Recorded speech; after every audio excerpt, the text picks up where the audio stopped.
কে বা কারা এই আমাদের জুলাই যোদ্ধা উসমান হাদির হত্যাকাণ্ডের উদ্দেশ্যে যে হামলা চালানো হয়েছে তার তাৎক্ষণিক প্রতিক্রিয়ায় এই বিষয়টিকে তারা একটা রাজনীতিকরণ করে ফেলেছে এবং আমরা দেখতে পাচ্ছি তারা সেই প্রতিক্রিয়া ঢাকা মেডিকেল কলেজের প্রাঙ্গণ না শুধু সোশ্যাল মিডিয়ার প্রতিক্রিয়া ব্যক্ত করছে।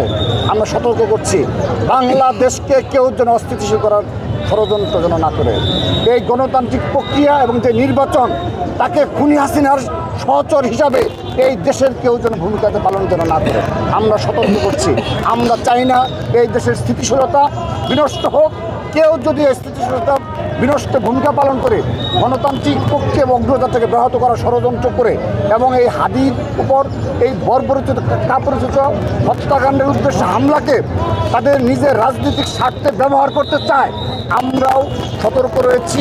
সাধারণ ছাত্র সমাজ, সাধারণ জনগণ এর উপযুক্ত জবাব দেবে।